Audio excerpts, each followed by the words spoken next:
Okay, good evening, everybody. We have a quorum. So it's 7 p.m. on Thursday, January 18th, 2024, and we call the Parks and Recreation Advisory Committee meeting to order. Let me do a land acknowledgement first. The town of Aurora acknowledges that the Anishinaabe lands in which we live and work are the traditional and treaty territory of the Chippewas of the Georgina Island, as well as many other nations whose presence here continues to this day. As the closest First Nation community to Aurora, we recognize the special relationship the Chippewas have with the lands and the waters of this territory. They're the water protectors and environmental stewards of these lands, and as a municipality, we join them in these responsibilities. We further acknowledge that Aurora is part of the treaty lands of the Mississaugas and Chippewas, recognized through Treaty Number 13, as well as the Williams Treaty of 1923. Shared understanding of how the rich cultural heritage that has existed for centuries and how our collective past brought us to where we are today will help us walk together into a better future. Can I get a motion to approve this evening's agenda as circulated by legislative services? Michelle, thank you. Seconded by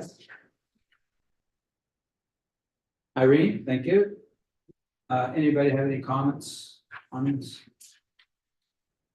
Seeing none, let me call the vote. All in favor? Opposed? That carries. Thanks. Are there any declarations of pecuniary interest or and general nature thereof? Seeing none, let me go to the next item, item number 4, which is a receipt of the minutes. The minutes were all sent and received some time ago. This is the minutes of December 21st. Can I have a motion to receive the meeting minutes of December 21st, 2023, please?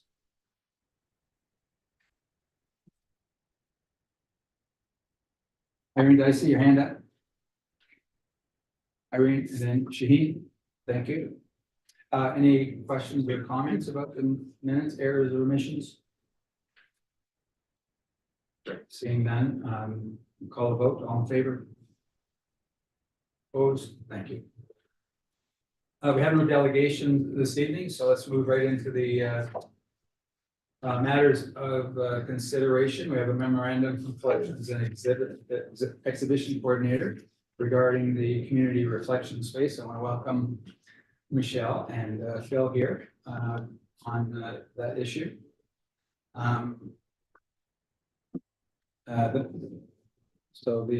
Can I get a mover and seconder to put the item on the floor? I guess that's number 1. Jesse, sorry. Hi, Jesse. Good to see you here, Jesse, and mover and Michelle the seconder. Thank you. So can I? The item is the memorandum regarding the community reflection space to be received, and the Parks and Recreation Advisory Committee comments regarding the community reflection space to be received and referred. So Michelle, are you speaking to this? Yeah, I absolutely can. Thank you. Yes. Okay. You have the floor. Thank you so much. So I'll just do a little bit of a run through of the memo here, a high level summary to provide some more context. The community reflection space is an idea that came from the town's Indigenous Relations Committee, a meeting that we had back in January of 2023. And the intention of this space was a place for the community to gather and when faced with traumatic findings and news related to truth and reconciliation and residential schools.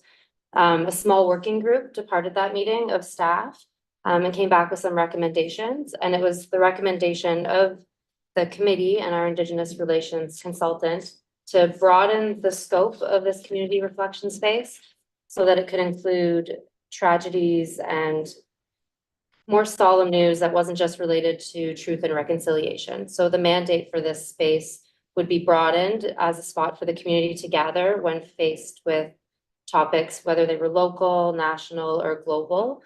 And together, the committee and a group of staff worked on finding a few different options for this space. We narrowed our options down to Queen's Diamond Jubilee Park, and a report came to council in the fall of last year, presenting the idea of a community reflection space and an ideal location. The idea of a community reflection space was endorsed by council, and we were directed to go back and look at other options for the location and see what the public and committees like yourselves thought about different options of space before committing. So I'm here tonight to show you a few different options of locations that are under consideration. I will go ahead and share my screen here.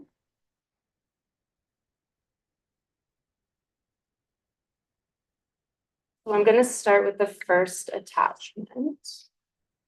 Give me one.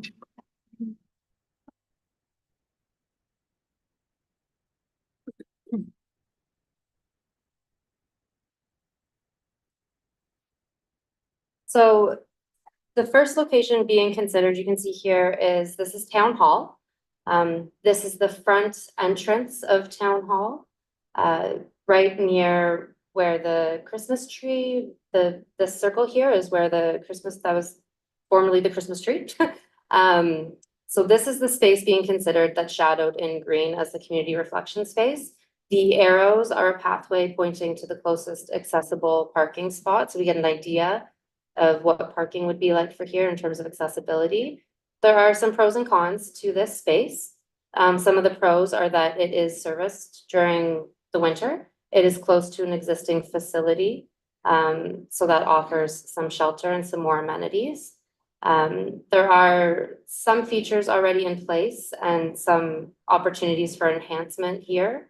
It's connected to transit, so that's a big benefit in terms of accessibility from the public. Some cons are that this is a space identified in need of a bit of a infrastructure uplift in terms of the pavers, the parking lot. So it could get rolled into a larger project and there could be some delays with that. But it is still a space being considered. I'll move through to our next locations that have been identified preliminary. So this is Town Park. There are two spaces in Town Park that we are looking at. You can see the first is outlined in green.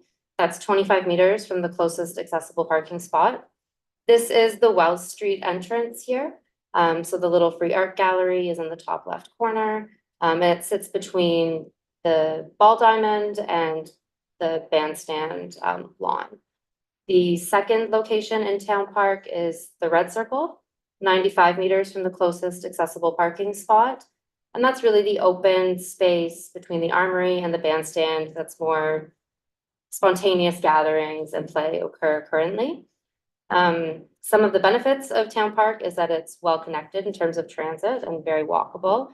It's already a beloved gathering space for many different reasons.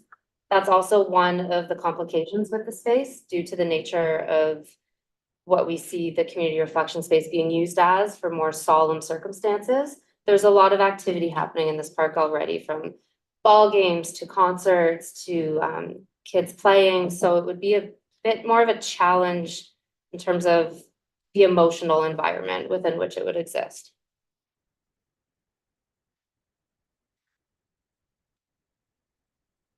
So moving on to Lambert Wilson Park here, there are two areas that we were looking at in our early discoveries of where could this potentially go. So the first one is the green, shadowed in space. That's about 41 meters from the closest accessible parking spot. That is within the Lambert Wilson Park boundary. There's a gazebo that is already in place there. You can kind of see it in the bottom right corner of the green shadowed area. So it already has some amenities in place in terms of shelter. It is also fairly accessible by transit. There are some benches there as well. Similar drawbacks to Town Park in terms of the environment. So a very well-used sports field here might be more challenging to control the tone or have conflicting tones at the same time.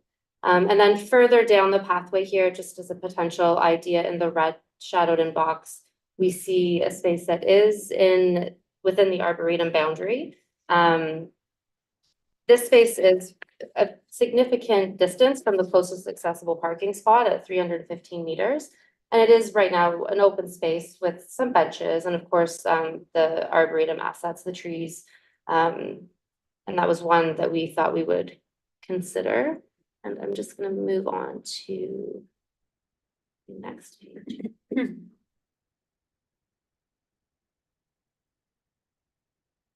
And And here we have Queen's Diamond Jubilee Park. So this is the location that we brought forward to council. I'm gonna show you a couple images because the location of this isn't as instinctually known as, so let me just start by doing that. So in this satellite view here, you can see where my cursor is. Oh, that's not.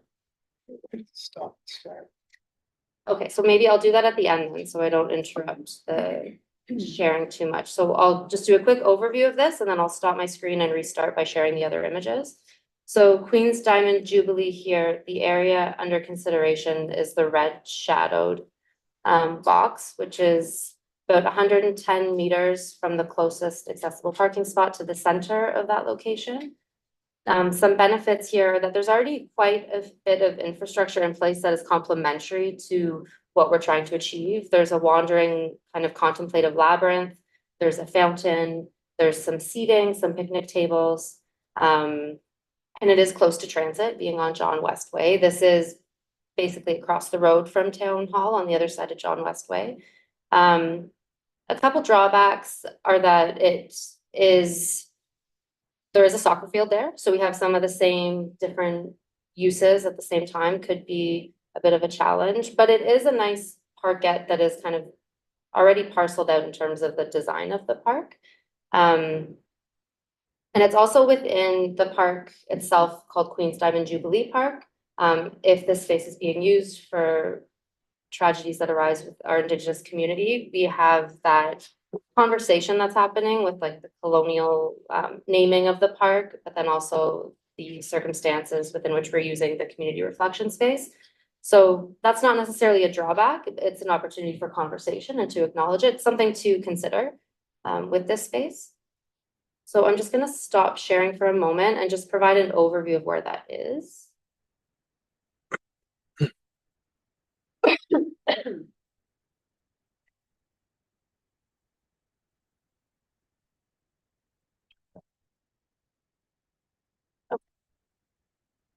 So if you can see here where my cursor is, the bottom left corner is Aurora Town Hall. And if we follow John West Way northward through here, there is a controlled pedestrian crosswalk right around here. And to the right of it, to the east of it, is Queen's Diamond Jubilee Park. So fairly close to Town Hall.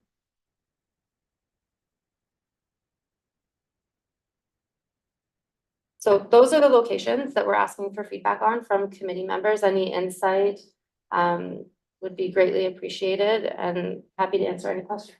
Great, thanks. Questions, comments from committee? Michelle. Through you, Chair, can you explain the process of any type of risk assessments that were conducted or feedback provided by external groups such as Toronto Police and Emergency Services? I have significant experience dealing with these types of events and know that they provide counter experiences. So when I look at things like the town hall out front, from a operability perspective, it doesn't seem like it's a great environment if there is some counter protests or individuals countering the type of celebration or reflection that's happening. I look at the town park, very familiar with the town park, know that there's multiple entrance and exits that provide or inhibit the ability to successfully respond to any type of security incident that happens. So can you talk about if you've done a risk assessment on these locations or had any discussions with individuals who like such as police and emergency services who experience potential incidents in these types of areas? Absolutely. So Sure. through you, Chair. We're in our consultation phase right now, and part of that is consulting with YRP, York Region Police. So we are going to be meeting with them to go through the different locations to collect their feedback and learn from their knowledge about those events that you're speaking of and hopefully inform our decision of what we bring forth to council as what would be the most suitable location. They are one of the parties that we are consulting. Looking at as well specifically involving the hate crimes personnel on their force to kind of get right to what you're speaking about. Of course, that's not the intention of this space, but we do recognize that it is something that could come about. Thank you. So on the floor, you want to follow up? I'm okay, thanks right now. Yep. Irene, yes, Shaheen, Irene. Okay, through you, Mr. Chair. I've got a couple of comments on what I think would be important for a space like this. And I think it needs to be an area that can be quiet with not too much traffic going through, like either foot traffic or people traffic coming and going to get to other events and places. And I think you also need sufficient space, both for people to gather and also for traffic and for parking. So, and some sort of seating, it would be nice if there's some pre-existing seating, and it sounded like at least you have a couple of places that have some, but maybe an area where people could bring their own seats as well for some type of events. So those are general ones, and specifically when I looked at the 4 areas you had, the town hall I think is not a good location. It's right on the corner of right on the corner where there's John West Way. There's really no place for people to really gather very much unless it's a very small group. So I wouldn't think that would be very useful. I could see if you had a large crowd, it would spill over into the roadways, both blocking the entrance into the seniors and the town hall, and also blocking John West Way potentially. The town park, I think, is good in a number of respects, but it has a lot of interfering events, concerts, the farmers market. But I guess maybe there can be a scheduling around those, but there are a number of established things. But it certainly has parking, it has facilities, it has some seating, that type of thing. The Queen's Diamond Jubilee Park looks like it would be a good one. You have an area there that can, as you said, there's already some hardscape. It's a quiet area. It can be away from the major roads. So, and there's enough room there for people to gather as long as there's not a soccer game going on. But again, I think that is a scheduling thing. So I think that has a good possibility, and I'm not quite sure why the town council turned that one down. It says that was the one option that failed. And the last one, the Arboretum in Lambert Wilson Park. I think, as most of you know, I'm the chair of the Arboretum Committee, so I do have a slightly biased, potentially anyhow, biased opinion on it. But I know the area very well, and the zone that you call option 2, the big pink zone, is totally unsuitable. It's unmowed. It has one trail going through it. It is basically very wet through most of the year. It's not an area where you would want to gather, especially when the mosquitoes are out. But it really isn't suitable for any large gathering. There's no real seating. There's no facilities close to it at all. So I think that's a puzzle to me why they would suggest that. And then the other area in Lambert Wilson Park, and also the Arboretum, that is Arboretum there as well. The gazebo is fairly small. It's used extensively in the summertime by what do you call it? Kids camps. There's the soccer field. So there's a lot of going to and fro there. It's got a big parking lot, so that's good. But there is a lot of dog walkers and joggers and bike riders and people coming from all 4 different directions there. So if you had an event, I think it would be hard pressed not to be interrupted, because it's quite a heavily used area in the summertime. So those would be my comments. Thank you. No questions in particular to Michelle on any of those items? It's just some comments you want to add to? I guess to you, Mr. Chair, what was the reasoning at Town Council didn't go with the eastern portion of the Queen's Diamond Jubilee Park? Just wondering about that. Sure. Yes, through you, Chair. There was an interest to gain more public consultation into the idea. I think presenting the idea of a community reflection space to the public at large and to the relevant committees was important to also hear feedback about the idea and about the location. There are a couple different locations, as we've shown you, that could work. So it's more about gathering the community input and going through more of a consultation phase, which will also include the public at large through a different campaign to launch in March, but also the York Regional Police. We're looking at bereavement specialists and talking with them as well. So an opportunity to collect more feedback before determining the right location. So the answer to that is the council hasn't really turned any of this down. The purpose was to go back to and get some community response, which is this is part of it. Yes. That's good. Could I ask a question before both Corinne and Jesse get on? We've talked a couple of times, and people have talked a couple of times about amenities and budget and that type of thing. Do we have an idea of what you think needs to be in the place? Because we've had talks about, well, this might be better because we've already got seating, or this is better because we don't have any seating, or not because we don't. Do you have some idea of the budget and what the amenities are that are being considered for this space?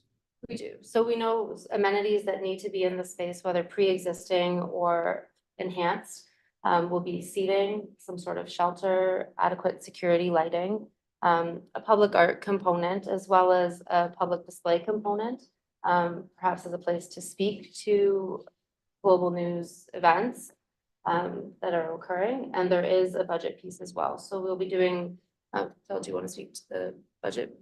Sure, Large? yeah. So through Mr. Chair, there's nominal amount in this year's budget, because we really, there's probably not a lot of design that needs to be done necessarily. Again, it depends on the chosen location, but there's $25,000 in the budget this year.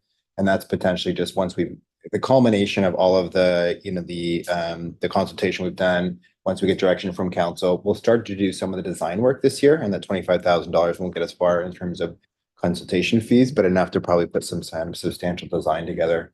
And then if it's approved by council, there's $250,000 put forward in the 2025 budget. So that's currently there. So again, the $250,000 may be too much, depending on the location that we choose, but we think that 250,000 should get us all those different amenities that Michelle talked about. So the process really is to do the consultation this year, get somewhere sort of at the beginning stages of the design development phase, and then do the actual capital work next year. Thank you. Jesse, you're next. Thank you. Actually, most of what I had to say sort of echoed what Irene was saying in terms of locations. And some of my questions were already half answered with regards to accessibility for emergency services and for what we're looking at having put in place. But in terms of locations, I just sort of want to, I guess, partially echo what Irene was talking about. The Arboretum location suggested seems extremely inaccessible to me for a community gathering place. Town Park is a central area, which is an amazing idea.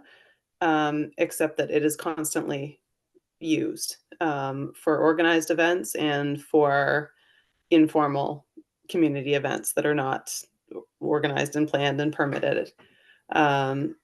So the Jubilee, the western or eastern end, I guess it is, of the Queen's Jubilee Park, honestly seems like the most logical, common sense sort of area to have anything like that. It's accessible for transit. It's close to the senior center, so that older adults who have mobility issues can probably be able to access it easily. It's on a main sort of area that we can kind of all get to by transit, by foot, by car. There's parking around there. I honestly can't think of a better spot for something like this. So I'm a little surprised that there's so much conversation around it, but of course there has to be conversation around everything. I just sort of wanted to double down on Irene's comments surrounding that. Thanks, Jess. Appreciate it. Karina and then Shaheen. I just like to have, Mr. Chair, I just like to have one question to ask. As far as the parks are concerned, will there be any sort of like structures built for the severe winter times or sudden heavy rains, like a shelter, especially for those persons with disabilities? Thank you. Through you, Chair. Yes, shelter is a component that we are considering essential for this space. The level of complexity of the shelter is still up for discussion, whether it is a more gazebo type shelter or a full enclosure that hasn't been determined, but some place to escape the rain and some shelter components for that purpose. It's definitely on our list. Thank you, Mr. Chair. Any follow-up, Karina?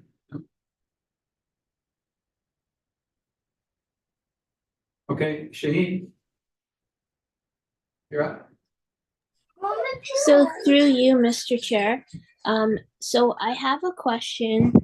I mean, I echo the same points as Irene and Jesse.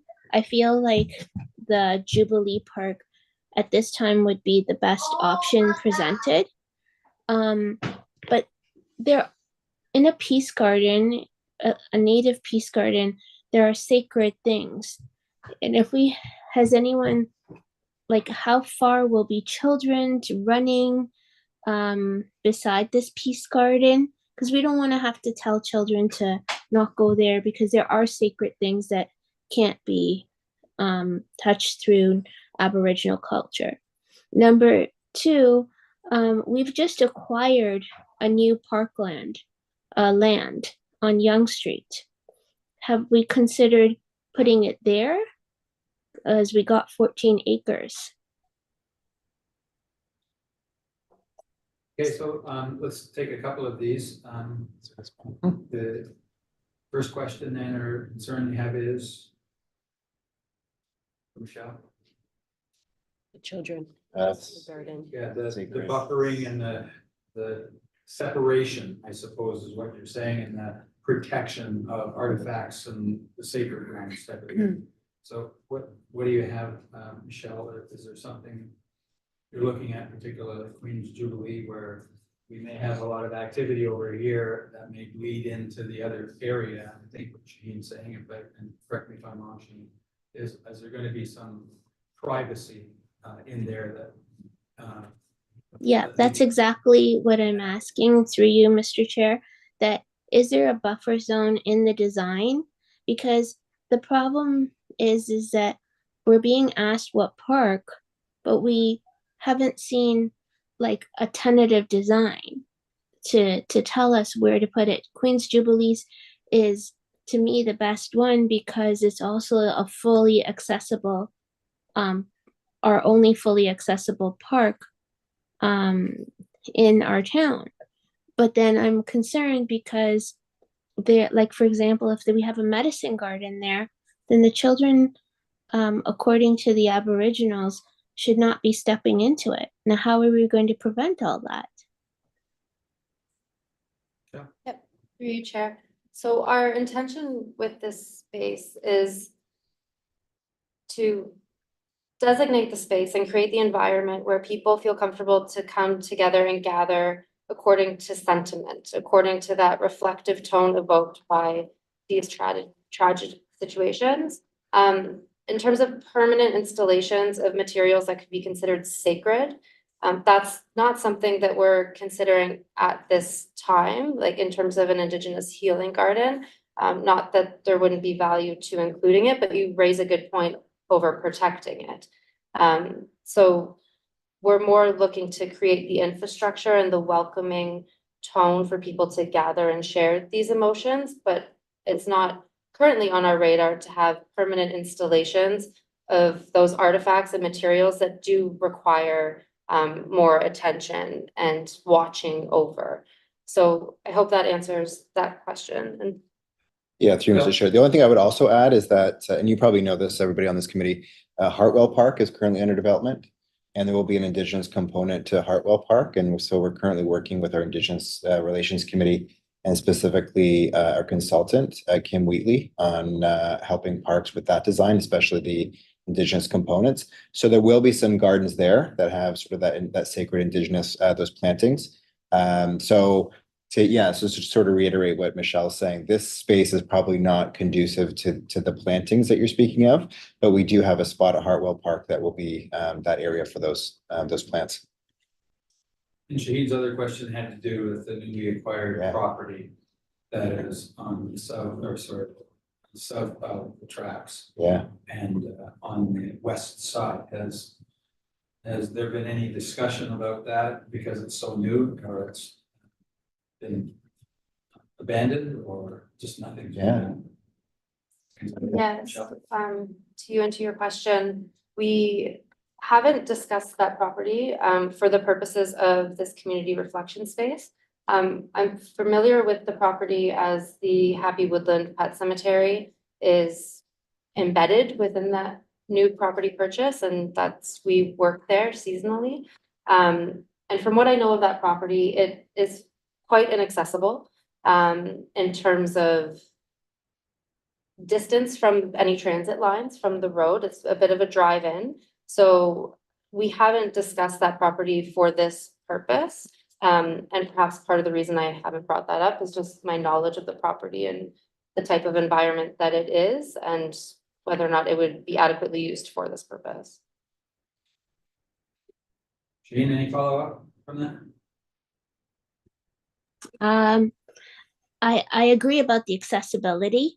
There isn't sidewalks there, but it just seemed that because we have 14 acres there, beside already with a pet cemetery, this would be a nice area to put for those people visiting their pets.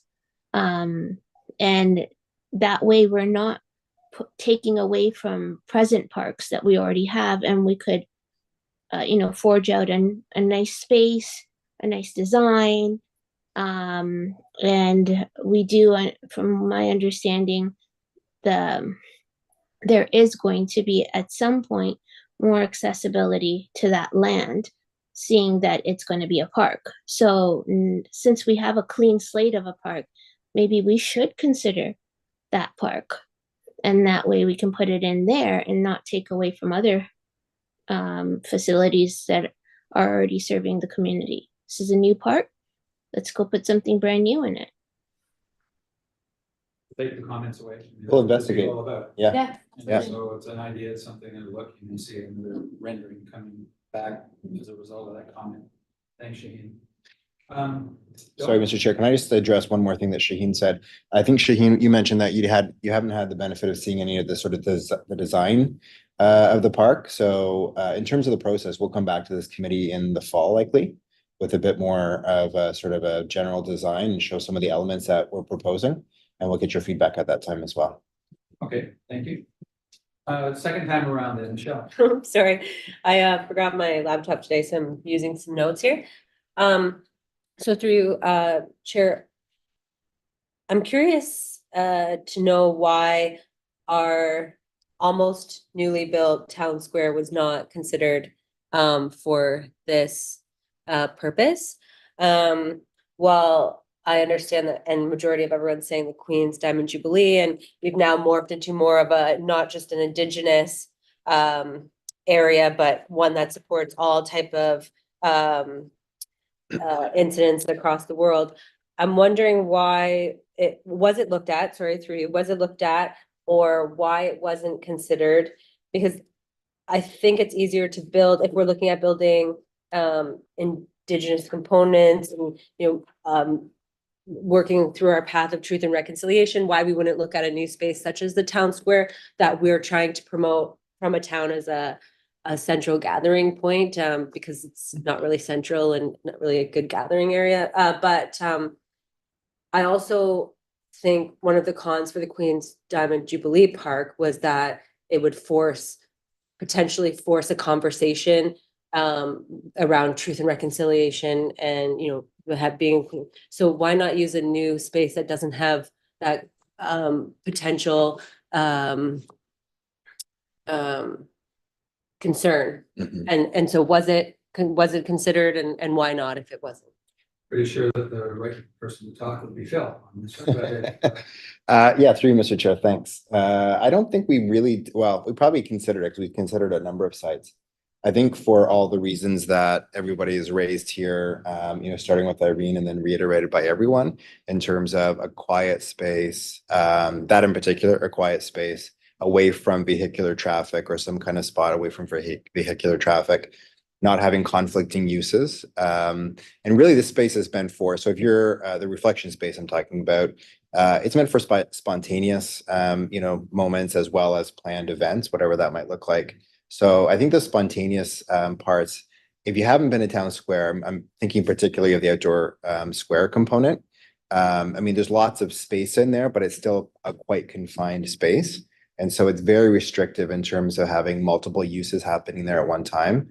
So for example, if we do make, the outdoor skating loop, as part of a special event, and something, tragic happens, and we also want, to have the reflection space available, I think the competing uses are there, and then we'd have to make a decision, which is probably a very tough decision of, what's the highest and best use for the community's sake. So I think just because of the sort of the size of that space and what it's been designed for, just really isn't conducive. And then all those other reasons you talked about, it doesn't necessarily, it's not necessarily a great spot for quiet reflection in particular, just because there's a whole bunch of people that are going to be there. So I think that's probably the main reason why. We're certainly, able to put it back on the list and bring it forward. But again, I think based on the feedback we're getting about Queen's Diamond Jubilee and all the assets it has there, and then potentially, looking at the new park that we have, and I'm not sure what exactly the designs are for that space and what the timing would look like. I think Town Square probably in the scheme of things just isn't the right space for it. Michelle, the other detractor that you commented on was the potential conflict with colonialism and the issues that are going on from the Indigenous standpoint.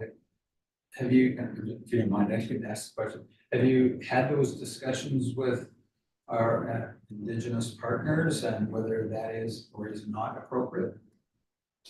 Yes, at the Indigenous Relations Committee, that came up at length with our Indigenous consultant. It was seen as an opportunity to have that conversation. And also in the initial report that went to council, there was a recommendation to sever the Eastern Parkette, provide a different address, and provide a different name to that Parkette section. So it wouldn't necessarily be embedded. Okay. So, A follow-up? okay. Yeah. Follow-up? And I just have a follow-up. So through you, Chair, now that it's moved from the Indigenous recommendations to a more wide approach to response, I'm wondering what the consultations were with other groups, because you talked about it being a reflection space. What type of consultations were done with other groups on how they would recognize or want to reflect in that space? So I'm thinking in regards to, as mentioned in the agenda notes, is the tragedy in Ukraine, the Israel-Palestine conflict right now. My experience with these types of reflections and situations is the groups are not looking for a quiet, off the mark, off the path location to be somber about a moment, right? Although they do reflect and are somber, they want to ensure that their message is being heard and they're grieving while also ensuring they're being recognized for what's happening. So through you, Chair, what consultations have been done with the groups now that the idea for the park has merged from an Indigenous only to a space for all groups? And have you met with those groups and identified that they want a quiet off the path area to be able to reflect. Thanks. Michelle, or either of you, Go ahead. whoever would like to Yep. Yeah. respond. Through you. We have a few groups on our list to consult with moving forward, so we've just begun the consultation phase. So there are groups that we do want to speak to about that. And those are groups that we can identify right now. The spontaneous nature of this site, as mentioned, the airline that went down, that has more of a like a vigil sense. So it would be community members, family members affected by that tragedy and the community at large. It's hard to consult for that purpose. So that's the more spontaneous gathering. That's an example of that. So the groups that might have, investment in conflicts that are ongoing. We have spoken about reaching out to faith leaders. I know bereavement specialists about that, but you do raise a really great point, and that's a great question. And I think it's something that we'll consider as if how we can broaden the consultation to try to get a sense of one, groups that we can pre-identify for that purpose, and two, what would their feedback and comments be? And I'm just gonna editorialize here. Alcoholics Anonymous, people that have drug abuse problems and need the reflection and quiet space, are those also on that list of people that you're going to include in consultation? That's another great question. I think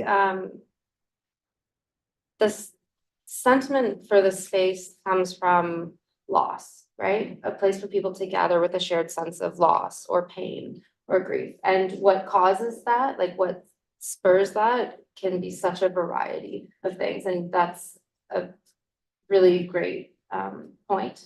One of the things we're looking at including are some fairly low tech standalone items where an individual could go and express even personal grief. Maybe it's not a shared sense of grief, but something that is more personal and not shared. So I think that would fit into that as well. But I see Phil taking notes. Definitely. And I'm just. Yeah, that's a good point. Yeah. Things, piggyback on other people's ideas. Absolutely. Yeah. Got a couple more, Jean, is this a follow-up? You got your hand up, is that left So- up or something? No, a follow-up. So then actually, based on what our staff has just said, then I would take the new parkland off the table because it's close to a train track. And I wouldn't want in that time of grief for anyone to possibly think about committing suicide, and it wouldn't be an appropriate area, too close to train tracks, and there's no services there like you mentioned, and accessibility. So I will withdraw the idea of using the new parkland because that would make me nervous. Thanks, they've recorded the comment that may go somewhere, or may not go somewhere, may find some other people who agree with you. Yeah. Wholeheartedly, thank you. There are no other questions, the only things I have you done, I saw all these blobs here of spaces, is size an issue? Like, do you concern yourself with the amount of space that you need and the availability? Because it looks like they're different sizes. And does that factor into your decision?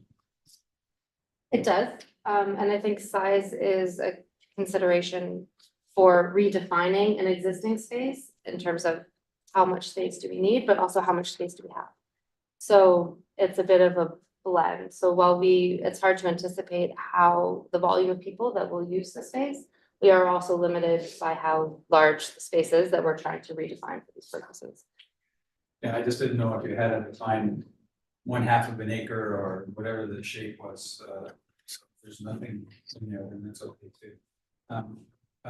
My other comment, since we're doing public consultation here and we're using Parks and Recreation, I assume that you're going to be talking to the neighbors, because on both sides of Jubilee, you've got significant low-rise homes.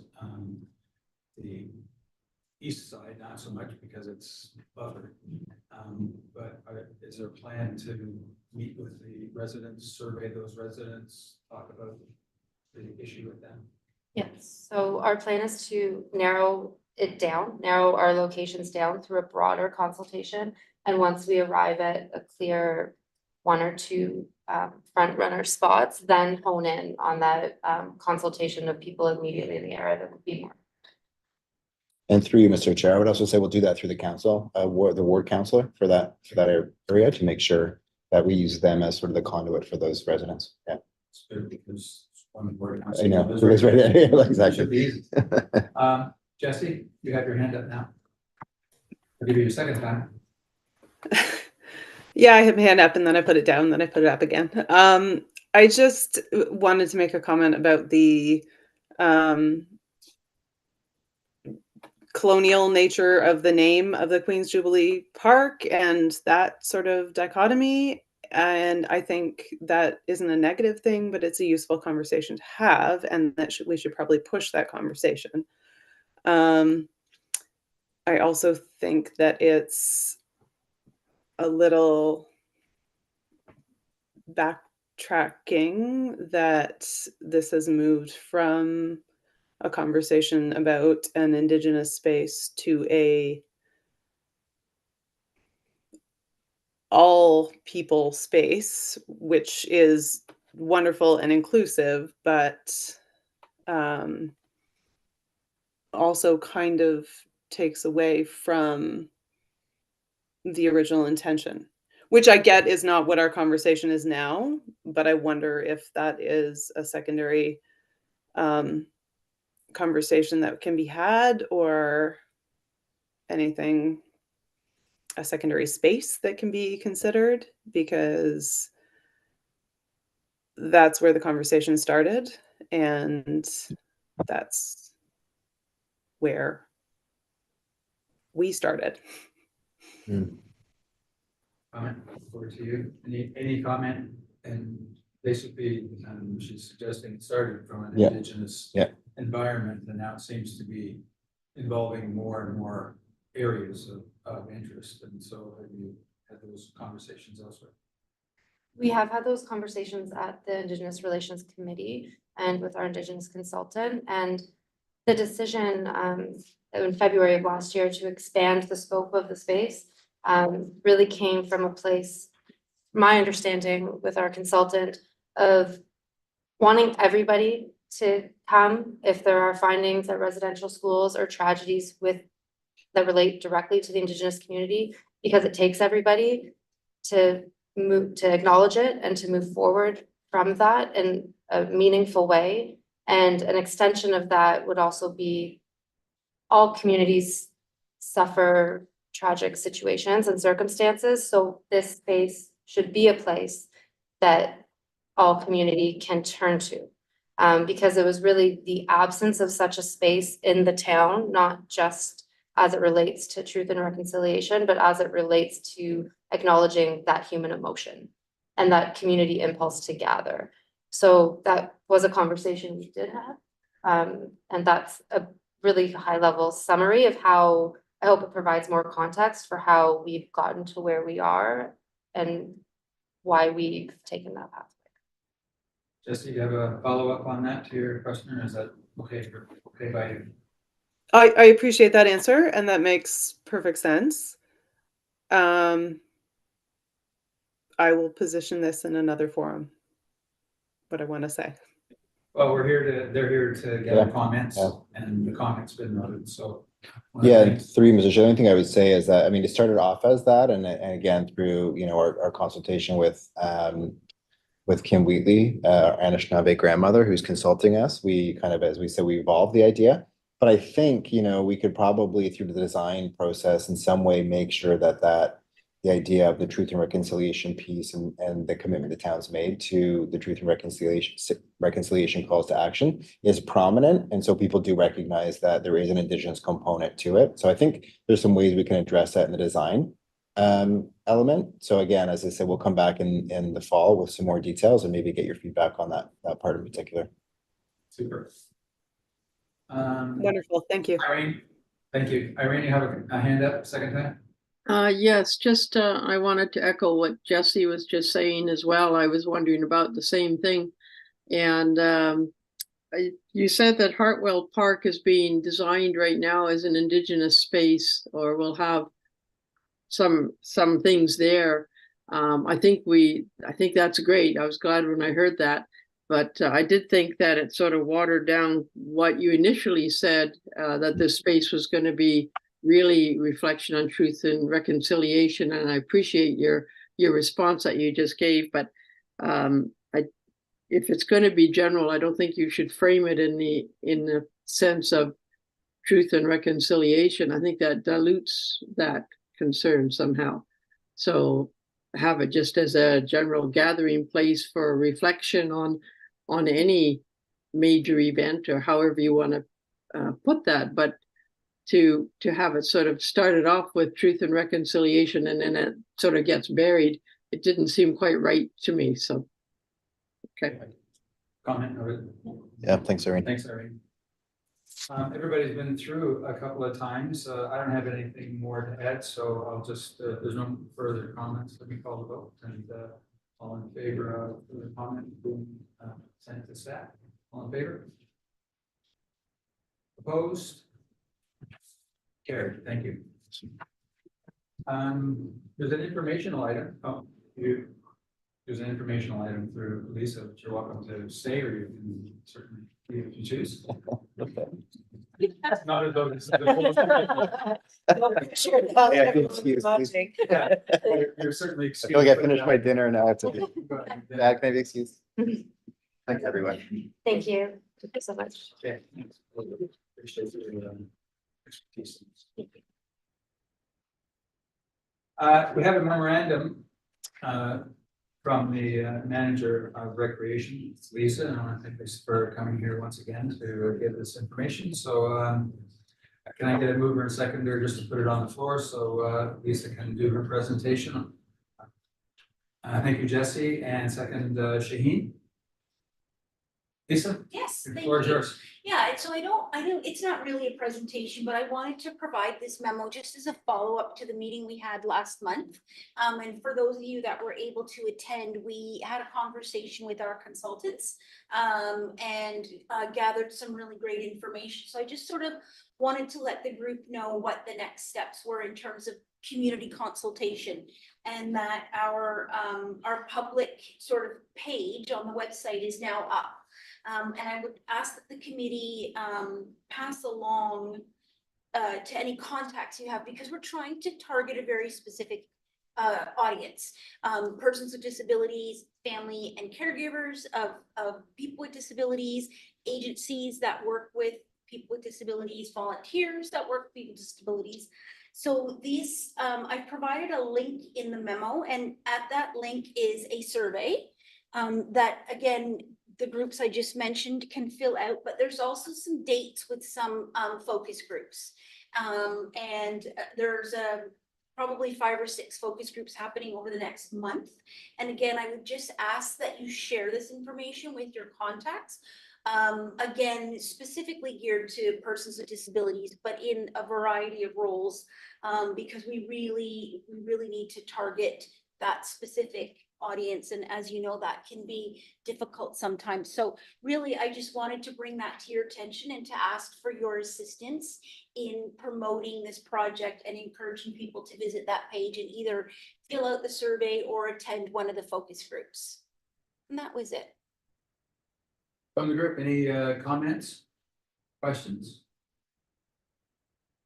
I asked about the needs assessment, and somebody sent me JPEG of some kind that I could post on social media, I think. Oh. And I posted it, Yeah. and I got some good responses Yeah, from okay, people.